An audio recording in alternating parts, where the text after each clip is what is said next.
Dan Moloughney, Ottawa Urban Realty, and I'm sitting here with Aaron Shaughnessy, one of my repeat clients. And Aaron, why don't you tell us just a little bit about yourself? Hi, yeah, thanks. So basically, I'm a summer camp owner, and I've got a couple of rental properties that Dan's helped me buy, and I also do a little bit of teaching on the side as well. I was pretty fortunate in that when I was 21, I started my own group, my own tennis school, and then from there, I was able to build that into a network of summer camps in the East End. And then with that, obviously, if your business is successful, you want to invest in something. For me, I always saw my different landlords that I had over the years as having a pretty good lifestyle, and that's when I decided over the years that investing in real estate would be a good thing for me. And so far, I've really enjoyed it. Excellent. And so, Aaron, how did you hear about myself, Dan Moloughney, and Ottawa Urban Realty? Yeah. So before I made my first purchase of a rental property, I had a neighbor actually across the street from me that had used Dan several times, and really nice guy. And he sort of explained it to me. He sort of said, in doing anything in life, you have to have a good team around you, whether it's sports, whether it's business, whether it's, socializing, whatever. And he had said, Dan is part of your team. Dan is a great guy for multifamily units and real estate in general. And he's the kind of guy that you want to be representing you. Oh, well, thank you. I'll have That's to thank true. Yeah. So based on conversations with them and other things that you had thought about over the years, you, I guess, set some goals at that point. Mm-hmm. This is probably 6 years ago, 7 years? 7 or 8, yeah. 7 or 8, okay. So what were your goals, do you think, when you first started? Do you remember? Yeah, my goals were, to try and be cash flow positive as soon as possible. My goals were to be able to basically, I'm not necessarily the smartest guy. I'm not necessarily, the guy that's kind of the perfect idea right away, but I'm a very hard worker, and I'm very personable. And I knew that my handyman kind of skills would help me buy properties for cheaper, work on them, and bring them to a level that I could be more cash flow positive and put a lot of basically sweat equity into the properties. Great. So I'll come back to that first property you bought in a second. First, I wanted to ask you about being self-employed. Do you think it made it more difficult to move towards your goals in real estate? Yes. Yes and no. I mean, part of it, owning a summer camp, I've got a lot of time off in the winter to do these renovations. And obviously being self-employed, you have a different mindset, like your mindset, I believe, is I've got to go out and make my money. I've got to go out and run this like a business. And so that's awesome for running a rental property and whatnot. The negatives obviously are you don't have a T4. Banks love T4s. They love, quote unquote, safe people. And even if you're a great businessman and can show them a track record of success financially, they'll still, hum and haw. And I had trouble. And that's, again, another area where Dan really helped me to get financing and help me sort of show different areas that can show the equity I could bring to a property to make it more attractive to a bank. Cool.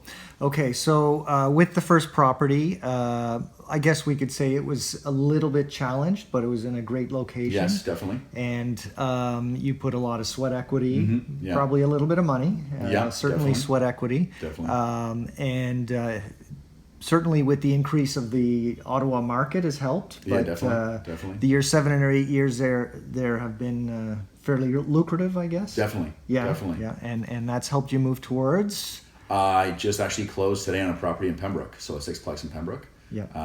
And it's been great. I mean, we're obviously significantly cash flow positive now on that property in Ottawa, and I really enjoy it. Being a landlord, I mean, it's like anything in life. I really believe if you're delivering quality and value to your customers, they'll come back. Whether it's a customer in a retail store or a summer camp or in a tenant landlord relationship. And I believe that I'm delivering quality to them, and they've appreciated it. Mm-hmm. Oh, great. Did you probably had some frustrations, especially on the first property? Yeah, definitely. I really find that owning a rental property, like, it sounds like a wives' tale, but I find things happen in threes. Yeah. You could have a few months where nothing happens, and it's just like, oh, this is free money every month. I love getting free money. This is so easy. And then you could have 1 week where you could have a washing machine break or you could have a fridge break on a second floor, and you've got to convince one of your buddies or someone to help you carry it down a skinny flight of stairs. Yeah. And for instance, one of the times I remember it was my birthday and I was teaching tennis that night, and I get a phone call from a tenant saying that there was a plumbing issue. And so I thought, this sucks, you know? But you've got to remember that anything worth doing might not be easy right away. And the long-term returns on this kind of thing, I believe, far outweigh any issues. As well, the beauty, I think, of owning a rental property, one of the many things, is that you can decide how much personal work you want to do. You could hire a company that would take care of the property completely, in property management and all the repairs, and you could be totally hands-off. Or you can be more hands-on like I am. It just depends on how much you want to do and how much money you want to make and or save. This is great. This will be really helpful to first-time Cool. Potential investors. So did you have any frustrations with the buying process at all? Yeah, I mean, like for the first property, it was just, my accountants wanted to structure it a certain way as a holding corporation. And so, again, Dan was helpful with that when he was working with a specific mortgage broker. And so that was awesome that way, sort of explaining to me, okay, Aaron, no, you got to do this, then you got to do this, then you got to do that. So he really helped me a lot, walking me through that process as far as just explaining it, and explaining, no, like this is going to be, in this case, this is in this case. And again, being self-employed, it's, like I said, it's harder in this case. The banks, they don't love you. And so sometimes you do have to sort of, take your lumps as far as maybe pay a slightly higher interest rate, knowing though that in the end, it will pay off. I mean, my first property, my interest rate was 5%. It's still 5%. Am I super happy about that? No, but did it allow me to buy a property at a time when I could buy it for lower and now I've got more equity? Yes, so it's good in the end. Okay. Do you have any comments about working with me or the support and knowledge that I supply? You've actually said a fair bit, so I do appreciate it. No worries. Yeah. No, I mean, like, I think the whole thing about, real estate in general is it's a funny business, and in some ways, like when I bought my own personal house, I used a different agent. And this guy was, nice enough guy. He had this like flashy car, flashy dresser, all this stuff. And he was sort of fun to be around-ish, but he was like late a lot. His knowledge of houses and building design and building styles weren't great. Whereas with Dan, I've always found that he delivers just a heck of a lot of value. He's always on time. He's always, pleasant to be with and whatnot. And he just gets stuff done. In my experience in business and in different sports and in different social settings, there's people that will just be there for you and get the job done and not complain and just show up and do their stuff.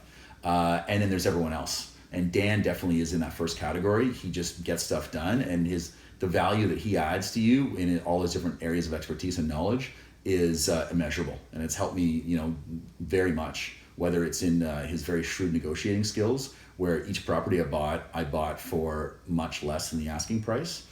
In the case of my current place in Pembroke, the asking, we got it for $65,000 less than asking, which in this market in 2019, I don't think a lot of agents would say that. In my first place 7 years ago, I was able to get it for $35,000 less than asking. Again, these properties aren't like they were, rehab properties where, there was anything wrong with them. These were great places, and Dan was just able to negotiate very strongly for me. Great. Do you think there was any aha moments moving towards your goal in real estate? Goals? Like you're I assume you're on a continual spectrum. For sure. Did you ever have a like, oh yeah, now I get it? Time, yeah. Or maybe still that's coming, or you had it earlier? Yeah, I don't know. Like, I mean, it depends on the different area, right? Like, I mean, I guess as far as aha moments, like as far as like, it's like, do I ever feel like, oh yeah, like I'm like really successful at this now? It's like, no, I mean, we're always going towards those goals. Just it's little things, like anything you do, when I first was a very, let's say, very green landlord, and like I'd have tenants come to me and sort of say, oh, you need to change this light fixture, you need to do this, you need to do this. And I'd be like, okay, I'll do this, this, and this. Whereas now I've realized that like with tenants, like you don't want to do as much as possible for them, but you don't all of a sudden then want them to control every action that you do. You know what I mean? Like you want to sort of put boundaries on when they can call you and this kind of stuff. So no, over the years I've learned a ton, and it's been a lot of fun. I mean, obviously it's not always easy, but it's been an exciting journey, and no, I've really enjoyed it. Great. So you're on a, let's call it a long-term plan, Yeah. right? So, and you're kind of like in phase 2 now with your second investment property. Yeah. And it seems to me the second phase has probably been a little smoother than the first so far. So far, yeah. Yeah, exactly. And probably as time goes on, it'll be easier to do this type of thing as an investment property, and you'll have more experience.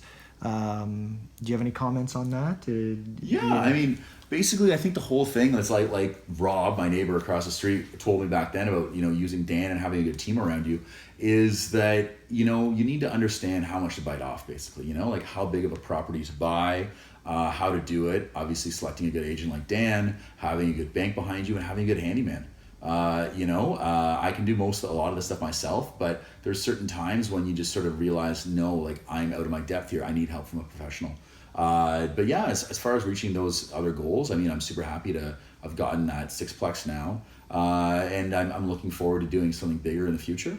But yeah, it's a continual progression to get where I want to be with real estate. Yeah, actually, that was what do you think will be phase 3? Yeah. Usually you'll start with small, like triplex, Exactly. and then 6, and then sometimes you'll jump up to 12 or whatever. Or, exactly.